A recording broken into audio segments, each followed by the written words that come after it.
श्री शिवाय नमस्तभ्यम। हर हर महादेव। दोस्तों, ओम नमः शिवाय। आप सभी को सावन शिवरात्रि की हार्दिक शुभकामनाएं। आप सभी पर भगवान भोलेनाथ, माता पार्वती की कृपा सदा सर्वदा बनी रहे। आज की वीडियो में आप सुनेंगे सावन शिवरात्रि की संपूर्ण व्रत कथा।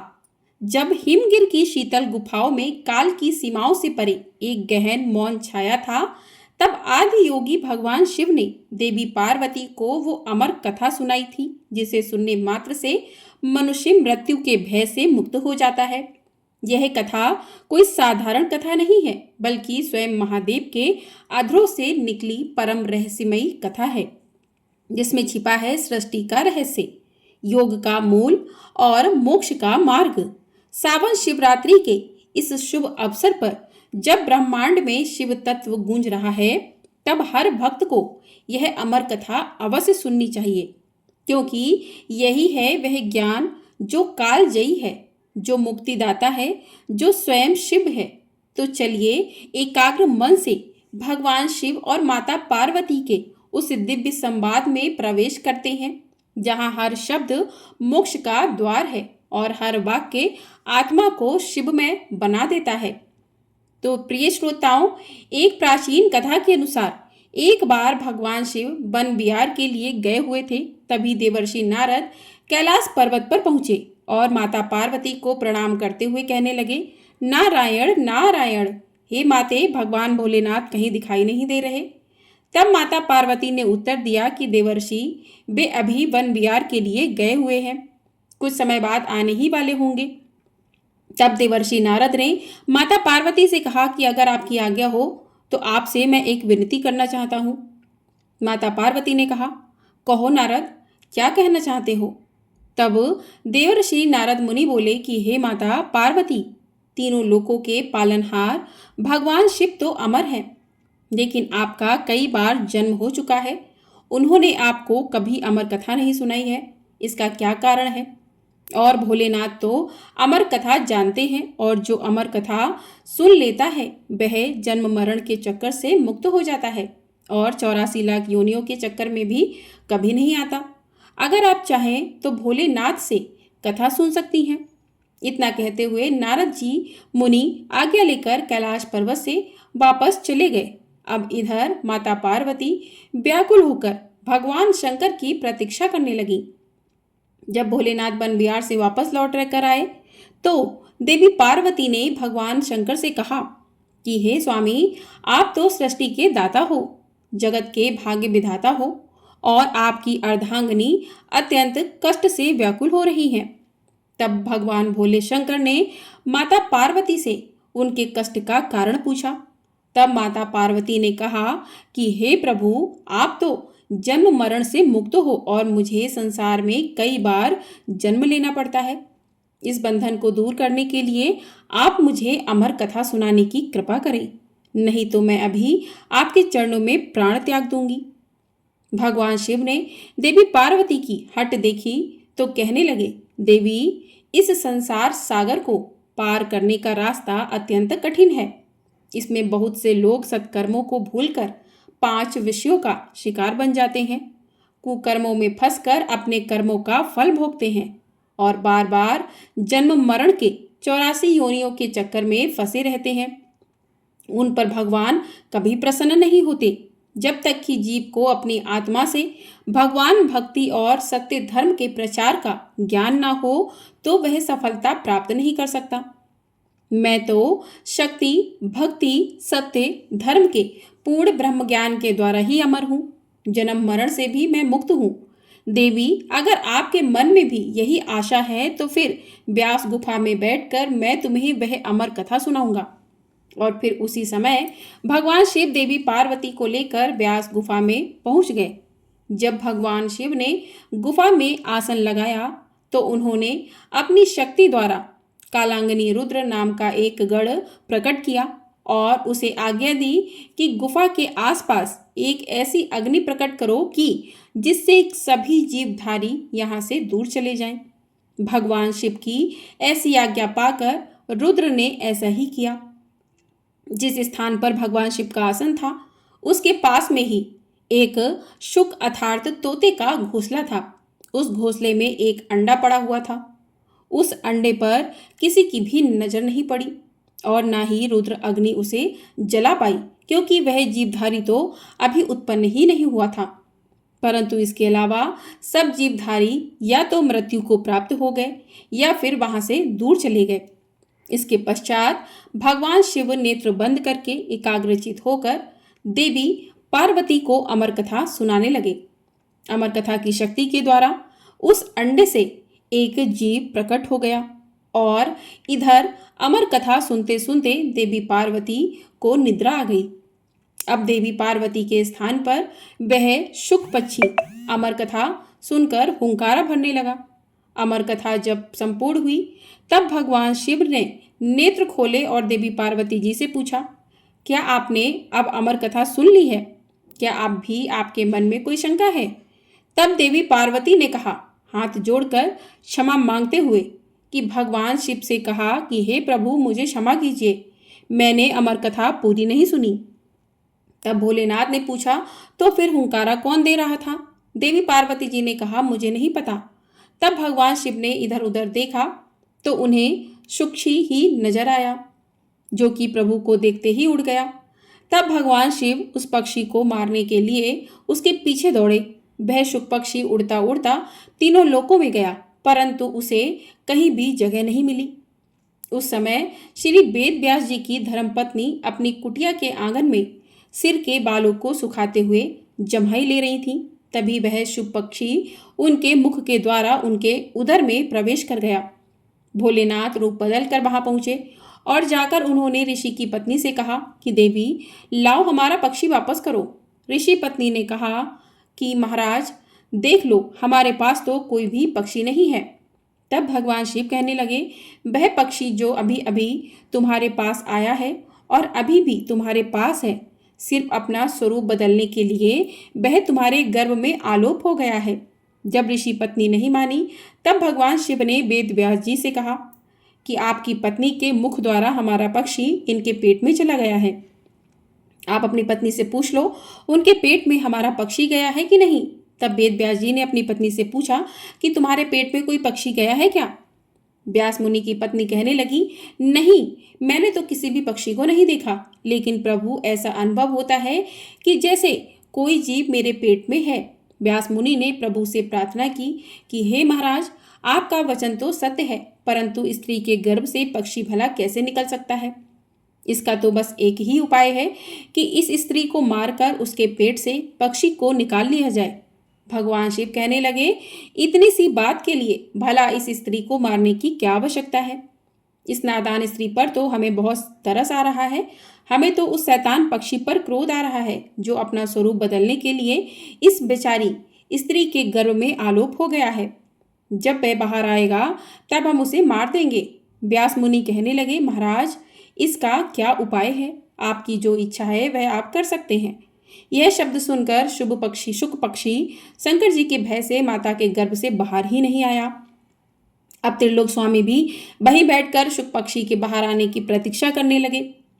जब भगवान शिव प्रतीक्षा कर रहे थे तब संसार के सभी कार्य भी रुक गए और इस प्रकार तीनों लोकों में हाहाकार मच गया। अब देवी देवता विचार विमर्श करने लगे कि भगवान शंकर को कैसे वापस लाया जाए।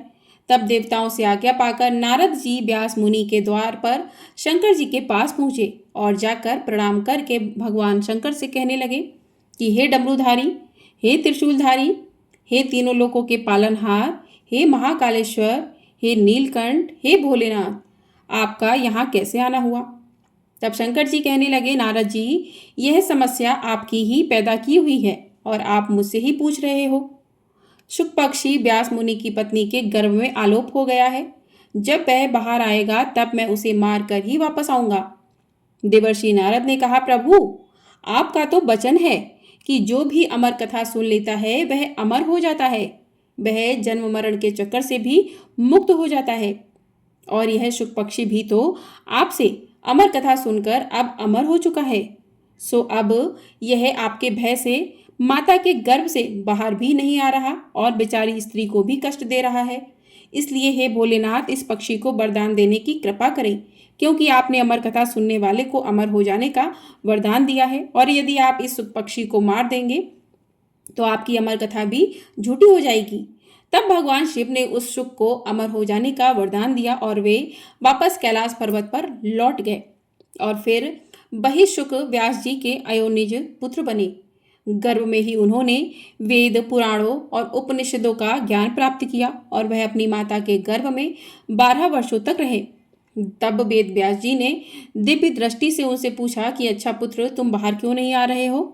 तब वे बोले, मैं माया के प्रभाव में कहीं पड़ न जाऊं, इसलिए मैं बाहर नहीं आना चाहता। जब तक स्वयं श्री कृष्ण आकर मुझे आश्वासन ना दे दें, मैं तब तक गर्भ से बाहर नहीं आऊंगा। तब देवर्षि नारद जी वहां पधारे और उनके कहने पर भगवान श्री कृष्ण स्वयं आकर उन्हें आश्वासन देते हैं कि तुम्हें जन्म लेने के बाद भी माया स्पर्श नहीं कर पाएगी। तब कहीं जाकर सुखदेव अपनी माता के गर्भ से बाहर आए और उन्होंने अपने पिता से भागवत का पूरा ज्ञान भी प्राप्त किया और वही सुखदेव मुनि के नाम से विख्यात हुए। तो प्रेम से बोलिए हर हर महादेव, ओम नमः शिवाय। अब सुनिए दूसरी पौराणिक कथा। पौराणिक कथाओं के अनुसार सावन की शिवरात्रि भगवान शिव व माता पार्वती के पुनर्मिलन का प्रतीक है। यही कारण है कि इस दिन शिव पार्वती की उपासना से अखंड सौभाग्य के साथ सुखद वैवाहिक जीवन का आशीर्वाद मिलने की मान्यता है। सावन शिवरात्रि का व्रत करने से मनुष्यों के सभी दुखों और पीड़ाओं का अंत हो जाता है, साथ ही साथ समस्त मनोकामनाओं की पूर्ति भी होती है। भगवान शिव और माता पार्वती की कृपा से धन धान्य, सुख, सौभाग्य और समृद्धि की प्राप्ति होती है। तो प्रिय श्रोताओं, अब सुनिए सावन शिवरात्रि की व्रत कथा। पौराणिक कथा के अनुसार एक बार चित्रभानु नामक एक शिकारी था। पशुओं की हत्या करके वह अपने कुटुंब को पालता था। वह एक साहूकार का ऋणी था, लेकिन ऋण समय पर ना चुका पाने के कारण क्रोधित साहूकार ने उसको शिव मठ में बंदी बना लिया। संयोग से उस दिन शिवरात्रि थी। बंदी रहते हुए शिकारी मठ में शिव संबंधी धार्मिक बातें सुनता रहा। वहीं उसने शिवरात्रि व्रत की कथा भी सुनी। संध्या होने पर साहूकार ने उसे बुलाया और ऋण चुकाने के लिए पूछा, तो शिकारी ने अगले दिन सारा ऋण चुका देने का वचन दिया। साहूकार ने उसकी बात मान ली और उसे छोड़ दिया। शिकारी जंगल में शिकार करने के लिए निकला, लेकिन दिन भर बंदी गृह में रहने के कारण भूख प्यास से व्याकुल था। सूर्यास्त होने पर वह एक जलाशय के समीप गया और वहां एक घाट के किनारे एक पेड़ पर पीने के लिए थोड़ा सा जल लेकर चढ़ गया, क्योंकि उसे पूरी उम्मीद थी कि कोई न कोई जानवर अपनी प्यास बुझाने के लिए यहाँ जरूर आएगा। वह पेड़ बेलपत्र का पेड़ था और उसी पेड़ के नीचे शिवलिंग भी था, जो सूखे बेलपत्रों से ढके होने के कारण दिखाई नहीं दे रहा था। शिकारी को उसका पता न चला। भूख और प्यास से थका वह उसी मचान पर बैठ गया। मचान बनाते समय उसने जो टहनियां तोड़ी वे संयोग से शिवलिंग पर गिरी। इस प्रकार दिन भर भूखे प्यासे शिकारी का व्रत भी हो गया और शिवलिंग पर बेलपत्र भी चढ़ गए। एक पहर रात्रि बीत जाने पर एक गड़बड़ी हिरणी तालाब पर पानी पीने पहुंची। शिकारी ने धनुष पर तीर चढ़ाकर जैसे ही प्रत्यंचा खींची, उसके हाथ के धक्के से कुछ पत्ते एवं जल की कुछ बूंदें नीचे बने शिवलिंग पर गिरी और अनजाने में ही शिकारी की पहले पहर की पूजा हो गई। हिरणी शिकारी से बोली, मैं गड़बड़ी हूँ, शीघ्र ही प्रसव करूंगी। तुम एक साथ 2 जीवों की हत्या करोगे, जो कि ठीक नहीं है। मैं अपने बच्चे को जन्म देकर शीघ्र ही तुम्हारे समक्ष प्रस्तुत हो जाऊंगी, तब तुम मुझे मार लेना। शिकारी ने प्रतीक्षा ढीली कर दी और हिरणी जंगली झाड़ियों में लुप्त हो गई। कुछ ही देर बाद एक और हिरणी उधर से निकली। शिकारी की प्रसन्नता का ठिकाना नहीं रहा। समीप आने पर उसने धनुष पर बाण चढ़ाया। इस बार फिर कुछ बेलपत्र नीचे शिवलिंग पर जा गिरे और अनायास ही शिकारी के दूसरे पहर की पूजा भी हो गई। तब उसे देखकर हिरणी ने विनम्रता पूर्वक निवेदन किया कि मैं थोड़ी देर पहले ऋतु से निर्वृत्त हुई हूँ, कामातुर हिरणी हूँ, अपने प्रिय की खोज में भटक रही हूँ। मैं अपने पति से मिलकर शीघ्र ही तुम्हारे पास आ जाऊंगी। शिकारी ने उसे भी जाने दिया। 2 बार शिकार को खोकर वह चिंता में पड़ गया। रात्रि का आखिरी पहर बीत रहा था। तभी एक अन्य हिरणी अपने बच्चों के साथ उधर से निकली। शिकारी धनुष पर तीर चढ़ाकर छोड़ने ही वाला था कि हिरणी बोली, मैं इन बच्चों को इनके पिता के हवाले करके लौट आऊंगी, तब तुम मुझे मार देना। इस समय तुम मुझे मत मारो। शिकारी हंसा और बोला, सामने आए शिकार को छोड़ दूं, मैं ऐसा मूर्ख नहीं हूं। इससे पहले मैं 2 बार अपना शिकार खो चुका हूं। मेरे बच्चे भूख प्यास से तड़प रहे होंगे उत्तर में हिरणी ने कहा, जैसे तुम्हें अपने बच्चों की ममता सता रही है, ठीक वैसे ही मुझे अपने बच्चों की फिक्र है। इसलिए सिर्फ बच्चों के नाम पर मैं थोड़ी देर के लिए जीवन दान मांग रही हूँ। मेरा विश्वास करो, मैं इन्हें इनके पिता के पास छोड़कर तुरंत लौटने की प्रतिज्ञा करती हूँ। हिरनी की दीन स्वर सुनकर शिकारी को उस पर दया आ गई। उसने उस हिरनी को भी जाने दिया। शिकार के अभाव में बेल के वृक्ष पर बैठा शिकारी बेलपत्र तोड़ तोड़ कर नीचे फेंकता जा रहा था। उसके तीसरे पहर की पूजा भी अपने आप ही संपन्न हो गई। सूर्य उदय होने वाला था तो एक हष्ट-पुष्ट हिरण उसी रास्ते पर आया। शिकारी ने सोच लिया कि इसका शिकार तो वह अवश्य ही करेगा। शिकारी की तनी प्रतीक्षा देखकर हिरण विनीत स्वर में बोला कि भाई, यदि तुमने मुझसे पूर्व आने वाली 3 हिरणियों तथा छोटे छोटे बच्चों को मार डाला है तो मुझे भी मारने में विलंब न करो, ताकि मुझे उनके वियोग में एक क्षण भी दुख न सहना पड़े। मैं उन हिरणियों का पति हूँ। यदि तुमने उन्हें जीवन दान दिया है तो मुझे भी कुछ क्षण का जीवन देने की कृपा करो। मैं उनसे मिलकर तुम्हारे सामने उपस्थित हो जाऊंगा। हिरण की बात सुनकर शिकारी ने सारी कथा हिरण को सुना दी। तब हिरण ने कहा कि मेरी तीनों पत्नियां जिस प्रकार प्रतिज्ञाबद्ध होकर गई हैं, वे मेरी मृत्यु से अपने धर्म का पालन नहीं कर पाएंगी। अतः जैसे तुमने उन्हें विश्वास पात्र मानकर छोड़ा है, वैसे ही मुझे भी जाने दो। मैं उन सबके साथ तुम्हारे सामने शीघ्र ही उपस्थित होता हूँ। उपवास, रात्रि जागरण तथा शिवलिंग पर बेलपत्र चढ़ाने से शिकारी का हिंसक हृदय निर्मल हो गया। उसमें भक्ति शक्ति का वास हो गया। उसके हाथ से धनुष तथा बाण छूट गया और उसने मृग को जाने दिया। थोड़ी ही देर बाद वह हिरण सब परिवार शिकारी के समक्ष उपस्थित हो गया ताकि वह उनका शिकार कर सके। किंतु जंगली पशुओं की ऐसी सत्यता, सात्विकता एवं सामूहिक प्रेम भावना को देखकर शिकारी को बड़ी ग्यालनी हुई। उसके नेत्रों से आंसुओं की छड़ी लग गई। उस मृग परिवार को मारकर शिकारी ने अपने कठोर हृदय को जीव हिंसा से हटाकर सदा के लिए कोमल एवं दयालु बना लिया। देवलोक से समस्त देव समाज भी इस घटना को देख रहे थे। उसके ऐसा करने पर भगवान शंकर ने प्रसन्न होकर तत्काल उसे अपने दिव्य स्वरूप का दर्शन करवाया तथा उसे सुख समृद्धि का वरदान देकर गुहा नाम प्रदान किया। यही वह गुहा था जिसके साथ भगवान श्री राम ने मित्रता की थी। प्रेम से बोलिए भगवान भोलेनाथ की जय। तो प्रिय श्रोताओं, अब सुनिए तीसरी पौराणिक कथा। एक बार की बात है, माता पार्वती शिव जी को पति रूप में प्राप्त करने के लिए घोर तपस्या कर रही थी। उनके तप को देखकर देवताओं ने शिव जी से देवी की मनोकामनाओं को पूर्ण करने की प्रार्थना की। शिव जी ने पार्वती जी की परीक्षा लेने के लिए सप्तऋषियों को भेजा। सप्तऋषियों ने शिव जी के सैकड़ों अवगुण गिनाए, पर पार्वती जी को महादेव के अलावा किसी और से विवाह मंजूर नहीं था। विवाह से पहले सभी वर अपनी भावी पत्नी को लेकर आश्वस्त होना चाहते थे। इसलिए शिव जी ने स्वयं भी पार्वती जी की परीक्षा लेने की ठानी।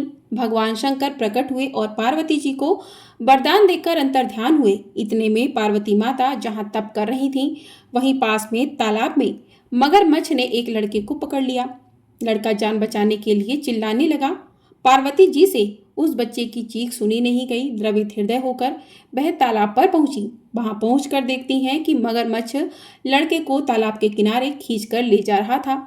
लड़के ने देवी को देखकर कहा, मेरी ना तो माँ है, ना बाप है, ना ही कोई मित्र है। माता, आप मेरी रक्षा करें। पार्वती जी ने कहा कि हे मगरमच्छ, इस लड़के को छोड़ दो। मगरमच्छ बोला, दिन के छठे पहर में जो मुझे मिलता है उसे अपना आहार समझकर स्वीकार करना मेरा नियम है। ब्रह्मदेव ने दिन के छठे पहर इस लड़के को भेजा है, मैं इसे क्यों छोड़ूं? पार्वती जी ने विनती की कि तुम इसे छोड़ दो, बदले में तुम्हें जो चाहिए वह मुझसे खो। मगरमच्छ बोला, एक ही शर्त पर मैं इसे छोड़ सकता हूँ। आपने तप करके महादेव जी से जो वरदान लिया है, यदि उस तप का फल मुझे दे दो तो मैं इसे छोड़ दूंगा। पार्वती जी तुरंत तैयार हो गई। उन्होंने कहा, मैं अपने तप का फल तुम्हें देने को तैयार हूँ, लेकिन तुम इस बालक को छोड़ दो। मगरमच्छ ने समझाया, सोच लो देवी, जोश में आकर संकल्प मत करो। हजारों वर्षों तक जैसा तप आपने किया है वैसा देवताओं के लिए भी संभव नहीं है। उसका सारा फल इस बालक के प्राणों के बदले चला जाएगा। पार्वती जी ने कहा, मेरा निश्चय पक्का है, मैं तुम्हें अपने तप का फल देती हूँ, तुम इसको जीवन दान दे दो। मगरमच्छ ने पार्वती जी से तप दान करने का संकल्प करवाया। तप का दान होते ही मगरमच्छ का देह तेज से चमकने लगा। मगरमच्छ बोला कि हे पार्वती, देखो तप के प्रभाव से मैं तेजस्वी बन गया हूँ। तुमने जीवन भर की पूंजी एक बच्चे के लिए व्यर्थ कर दी है। चाहो तो अपनी भूल सुधारने का एक मौका और दे सकता हूँ। पार्वती जी ने कहा कि हे मगरमच्छ, तब तो मैं पुनः कर सकती हूँ, किंतु यदि तुम इस लड़के को निगल जाते तो इसका जीवन वापस नहीं मिल सकता था। देखते ही देखते वह लड़का अदृश्य हो गया। मगरमच्छ भी लुप्त हो गया। पार्वती जी ने विचार किया, मैंने तप तो दान कर दिया है, अब पुनः तप आरंभ करूंगी। पार्वती जी ने फिर से तप करने का संकल्प किया। भगवान सदा से फिर से प्रकट होकर बोले, पार्वती, भला आप क्यों तप कर रही हो? पार्वती जी ने कहा, प्रभु, मैंने अपने तप का फल दान कर दिया है।